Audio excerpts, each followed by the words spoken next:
Hello दोस्तों, मैं हूँ आपका दोस्त सुरजीत और हम कर रहे हैं नेशनल इनकम। और नेशनल इनकम में ये आपकी नाइन्थ वीडियो है। ठीक है दोस्तों, चलिए दोस्तों, इससे पहले हमने तो सबसे पहले सारे न्यूमेरिकल्स किए थे और न्यूमेरिकल्स के बाद सर्कुलर फ्लो किया था। आज जो हमारी चर्चा का विषय है एक डोमेस्टिक टेरिटरी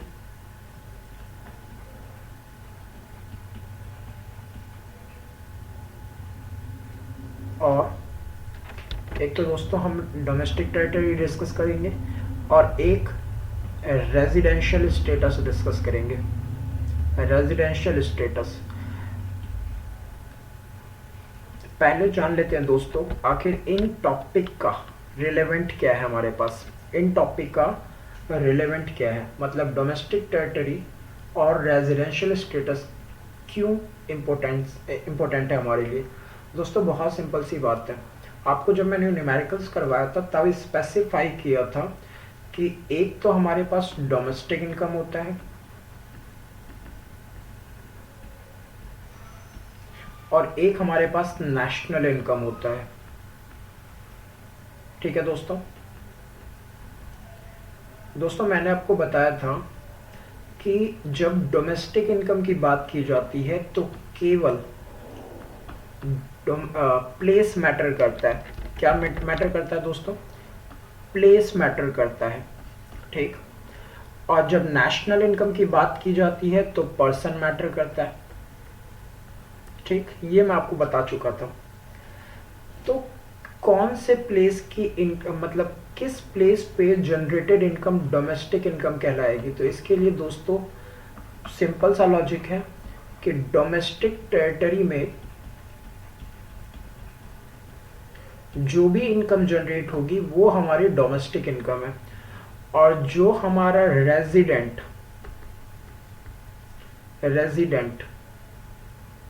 जिसे हम नॉर्मल रेजिडेंट कहते हैं, जैसे हम दोस्तों नॉर्मल रेजिडेंट कहते हैं, नॉर्मल रेजिडेंट जो भी कमाएगा वो हमारा नेशनल इनकम है।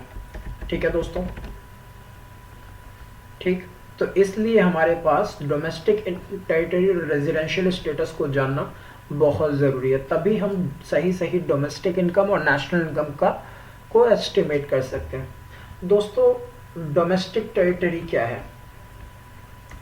डोमेस्टिक टेरिटरी क्या है दोस्तों? बहुत सिंपल सा लॉजिक है कि अगर मैं एक व्यक्ति से पूछूं, ये व्यक्ति कौन है? ये है आपके पास एक लेमैन है। क्या है ये दोस्तों? एक लेमैन है। एक लेमैन है दोस्तों ये। ठीक। अगर एक लेमैन या एक साधारण व्यक्ति से पूछूं तो वो कहेगा कि जो भारत दिखता है हमें मैप पे वो डोमेस्टिक टेरिटरी है। ठीक है दोस्तों, मतलब वो कहेगा कि जो मैप पे भारत दिख रहा है, जो पॉलिटिकल बाउंड्रीज है, जो पॉलिटिकल बाउंड्रीज है,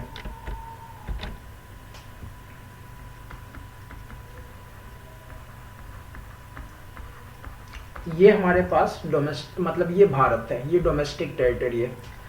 डोमेस्टिक टेरिटरी को दोस्तों घरेलू सीमा बोलते हैं। ठीक। तो हमारे पास जो डोमेस्टिक मतलब पॉलिटिकल बाउंड्रीज हैं, इसे क्या बोलते हैं? Domestic territory. एक ये व्यक्ति ऐसा बोलेगा। ठीक। लेकिन जब हम इकोनॉमिकल पॉइंट ऑफ व्यू की बात करते हैं, ठीक, जब हम इकोनॉमिकल या इकोनॉमी के पॉइंट ऑफ व्यू से बात करते हैं,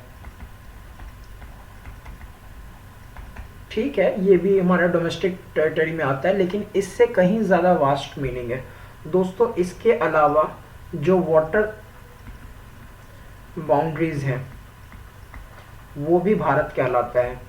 मतलब भारत के बाहर जो मैप पे हमें भारत दिखता है, उसके बाहर जो भारत का समुद्री सीमा है वो भी भारत है।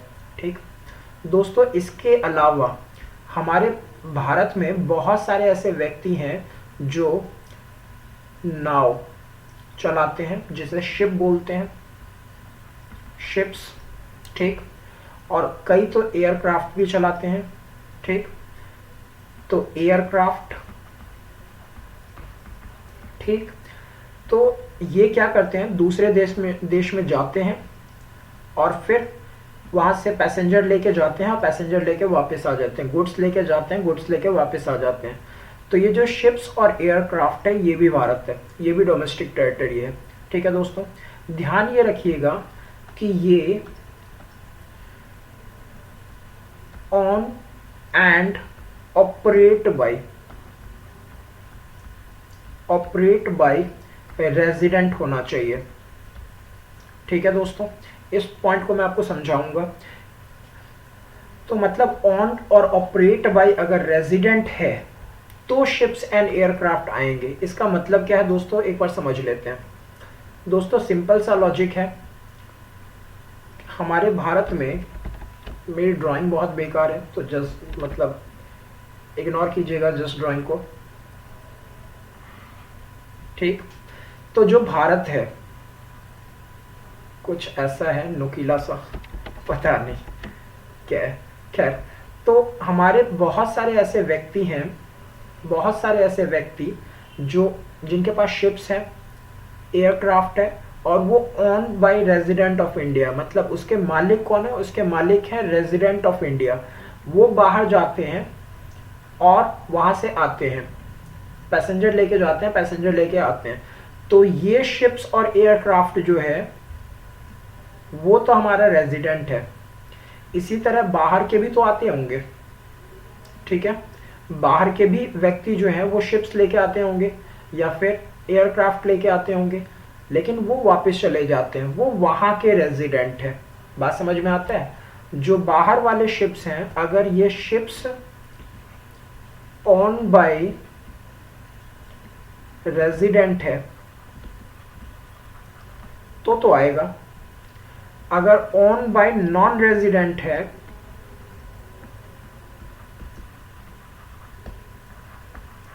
तो नहीं आएगा, ठीक है। चलिए आगे बढ़ते हैं। इसके अलावा दोस्तों जो फिशिंग करते हैं, मतलब मछुआरे जो हैं, जो भारत में मतलब इन अंतर्राष्ट्रीय सीमा में जाके फिशिंग वगैरह करते हैं, और या अपनी सीमा में जो, तो वो भी जो नाव वगैरह है, जो फिशिंग करने वाले हैं, फिशरमैन है, वो सारे के सारे क्या है, रेजिडेंट ऑफ इंडिया है।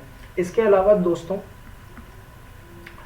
जो इंटरनेशनल बाउंड्री पे, जो इंटरनेशनल बाउंड्री है, मतलब कुछ तो सभी देश की, समुद्र में कुछ सीमा तो सभी देशों की होती है, और बाकी जो बच जाता है वो इंटरनेशनल बाउंड्री होती है। अगर इंटरनेशनल बाउंड्री में हमने कोई प्लेटफॉर्म बिछाया हुआ है, जो फ्लोटिंग प्लेटफॉर्म है, मतलब समुद्र में प्लेटफॉर्म बिछाया है, ठीक, जिससे हम ऑयल एक्सट्रैक्ट करते हैं। क्या करते हैं हम? ऑयल एक्सट्रैक्शन करते हैं, ठीक है दोस्तों। मतलब कोई floating platform for natural gas और ऑयल, ठीक। दोस्तों ये जो प्लेटफॉर्म है तो भारत से बाहर, लेकिन फिर भी ये भारत है, डोमेस्टिक टेरिटरी है। चलते हैं आगे, चलते हैं। इसके अलावा दोस्तों, इसके अलावा हमारे पास एक और पॉइंट होता है, जैसे हमारे पास एम्बेसीज हैं, ठीक। एम्बेसीज मैं आपको बताता हूं क्या होता है। एम्बेसीज हैं, या मिलिट्री के लिए कोई हमने एस्टैब्लिशमेंट बनाया,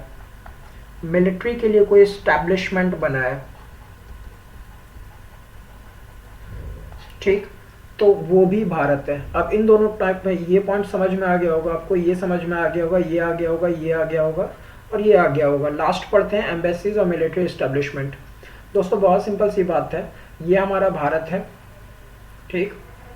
और हमने रेस्ट ऑफ द वर्ल्ड में क्या करते हैं, हम सभी देशों में हमारा एक एम्बेसी बैठा हुआ है, ठीक, मतलब हमारा रिप्रेजेंटेटिव जो हमारे देश में हमें वहाँ पे रिप्रेजेंट करता है, ठीक। अगर किसी भी व्यक्ति को हमारे देश का वीज़ा चाहिए तो वो हमारे पास नहीं आएगा, हमारी एम्बेसी में जाएगा। सपोज ये जो है अमेरिका है, ठीक। तो अमेरिका से हमारे ट्रांजैक्शन है, तो हमारा एम्बेसी, हमारा एक व्यक्ति अमेरिका में रहता है हमेशा, ठीक। वो जिस घर में रहता है उस घर को एम्बेसी कहते हैं, उसके रहने की जो जगह है उसे एम्बेसी कहते हैं, ठीक।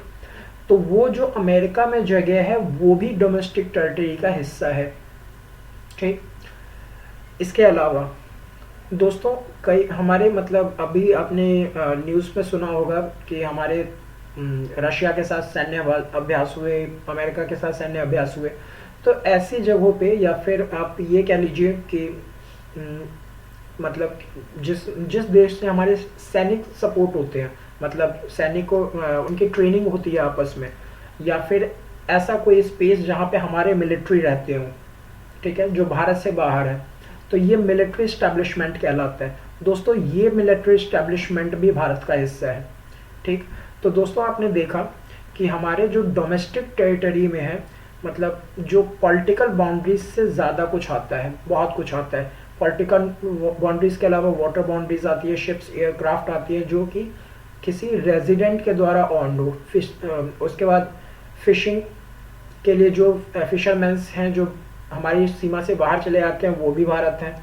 उसके बाद कोई फ्लोटिंग प्लेटफॉर्म है जहाँ से हम ऑयल एक्सट्रैक्शन करते हैं, जैसे एग्जांपल के लिए जो रिलायंस पेट्रोलियम है वो समुद्र में से जहाँ से गैस या फिर ऑयल निकालती है, वो प्लेटफॉर्म जो है वो प्लेटफॉर्म भी भारत है। तो डोमेस्टिक टेरिटरी दोस्तों जो पॉलिटिकल बाउंड्रीज है उससे बहुत ज़्यादा बड़ा है, ठीक है। अब एक छोटा सा कॉन्सेप्ट करते हैं, नॉट अ डोमेस्टिक टेरिटरी, ठीक। दोस्तों अगला हमारा टॉपिक है क्या चीजें ऐसी हैं जो हमारी डोमेस्टिक टेरिटरी में काउंट नहीं होती। बहुत सिंपल सी बात है दोस्तों, अगर विदेशों में हमारे एम्बेसी भारत है तो भारत में भी तो विदेशी एम्बेसी रहते हैं। आपने एक मूवी देखी होगी बजरंगी भाईजान, ठीक है दोस्तों। इस मूवी में सलमान खान जाता है पाकिस्तानी एम्बेसी, तो क्या वो पाकिस्तानी एम्बेसी पाकिस्तान में है? नहीं, वो भारत में था, ठीक।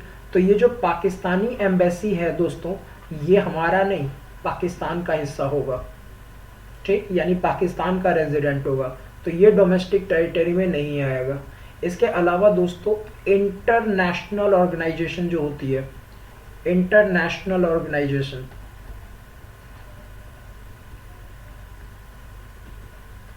ठीक, तो इंटरनेशनल ऑर्गेनाइजेशन जो है,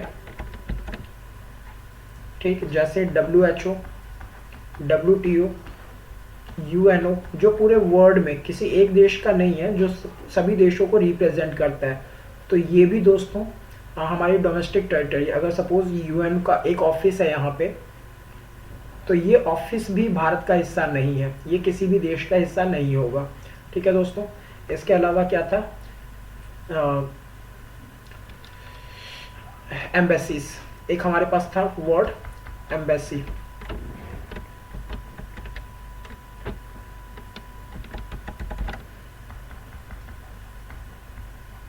एम्बेसीज, ठीक है दोस्तों। तो आपने देखा कि हमारे पास डोमेस्टिक टेरिटरी में क्या आता है दोस्तों। डोमेस्टिक टेरिटरी में हमारे पास आता है हमारी political boundary, water boundary, ships, aircraft जो किसी भारतीय के द्वारा मतलब चलाया जाता है, फिशिंग या फ्लोटिंग प्लेटफॉर्म जो पानी में है, ये सब भारत हैं दोस्तों। इसके अलावा जो भारत नहीं है वो है इंटरनेशनल ऑर्गेनाइजेशन जैसे UNO, WHO वगैरह वगैरह, और जो विदेशी एम्बेसीज हैं, ठीक है, तो वो भी भारत का हिस्सा नहीं है, ठीक है दोस्तों।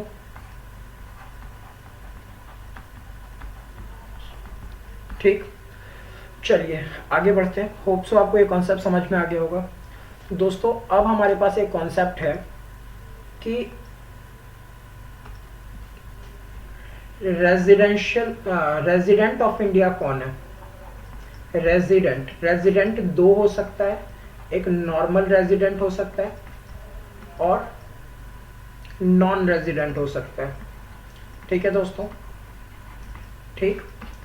तो आप किस व्यक्ति को भारत का नॉर्मल रेजिडेंट कहेंगे? दोस्तों नॉर्मल किसी भी व्यक्ति को रेजिडेंट कहने के लिए उसके दो कंडीशंस हैं। दो कंडीशंस क्या है? एक तो मोर देन 1 ईयर, एक तो है मोर देन 1 ईयर। पहली कंडीशन तो ये कि वो व्यक्ति जिसकी हम बात कर रहे हैं, जिसकी रेजिडेंशियल स्टेटस निकाल रहे हैं, वो 1 साल से ज्यादा भारत में रहा हो। ठीक, भारत या जिस देश की भी रेजिडेंशियलशिप की बात कर रहे हैं, वहां 1 साल से ज्यादा रहा हो। दूसरा, उसका इकोनॉमिकल सेंटर, इकोनॉमिकल इंटरेस्ट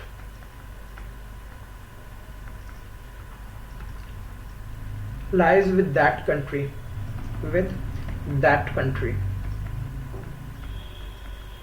ठीक है दोस्तों।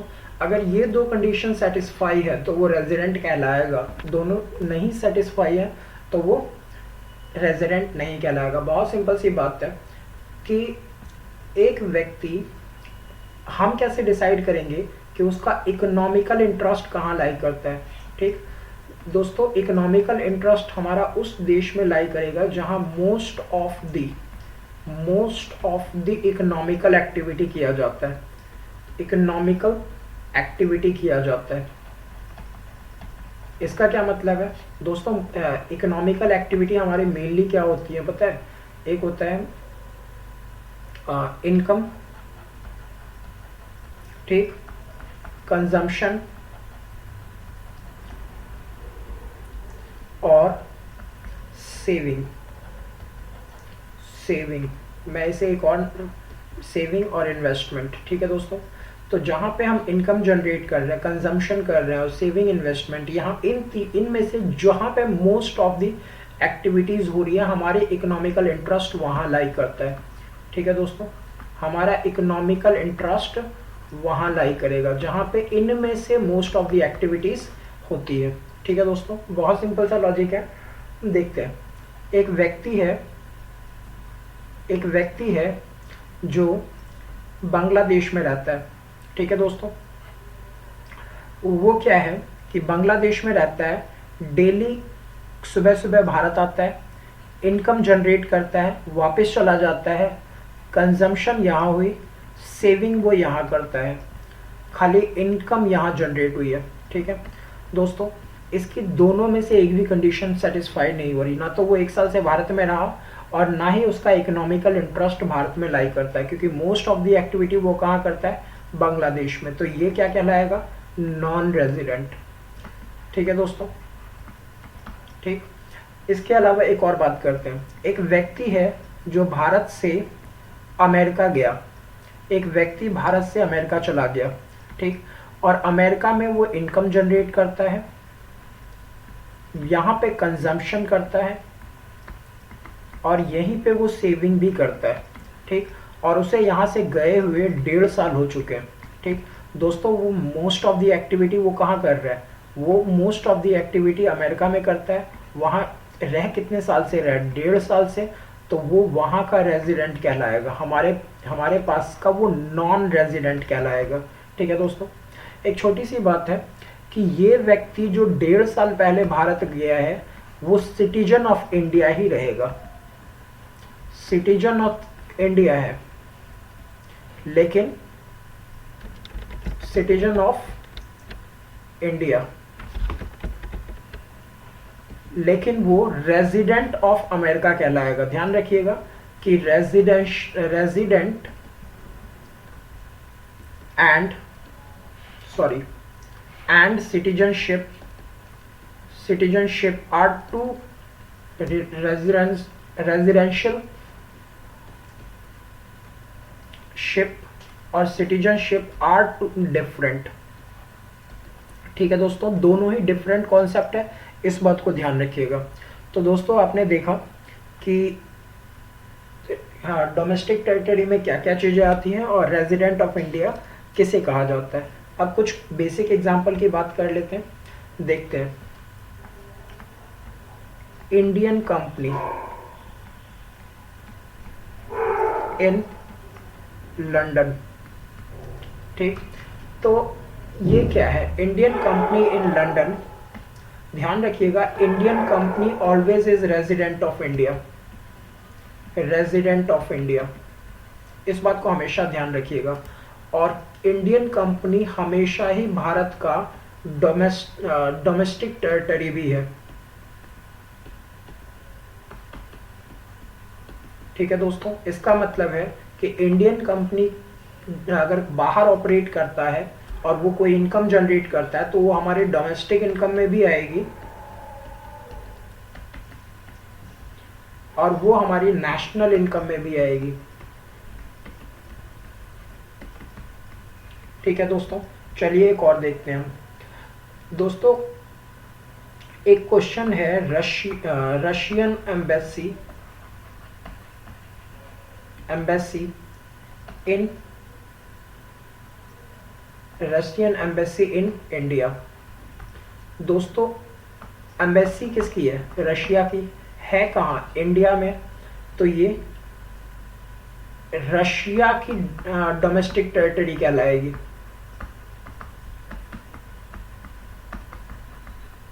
ठीक है। ये इंडिया की डोमेस्टिक टेरिटरी नहीं कहलाएगी, ठीक है दोस्तों, ये इंडिया की डोमेस्टिक टेरिटरी नहीं कहलाएगी। मैंने आपको बताया था, मैंने दोस्तों आपको बताया था कि ये दो चीजें हमारी एम्बेसी में काउंट नहीं होते, ये दो चीजें हमारे डोमेस्टिक टेरिटरी में काउंट नहीं होते, ठीक है दोस्तों, ठीक। तो आप समझ सकते हैं कि अगर इंटरनेशनल ऑर्गेनाइजेशन है तो कभी भी डोमेस्टिक टेरिटरी नहीं होगी, अगर विदेशी एम्बेसीज भारत में है तो वो भी डोमेस्टिक टेरिटरी नहीं होगी। होप सो आपको समझ में आया होगा। अगर नहीं कुछ समझ में आया तो आप कमेंट बॉक्स में लिखिए, मैं कोशिश करूँगा इसकी वीडियो दोबारा बना के अपलोड कर दूँ। और किसी भी स्पेसिफिक टॉपिक में अगर आपको डाउट है तो भी आप कमेंट बॉक्स में लिखिए, आपको उसके वीडियोज़ बना के मैं अपलोड कर दूँगा। धन्यवाद, गुड नाइट, शुभ रात्रि।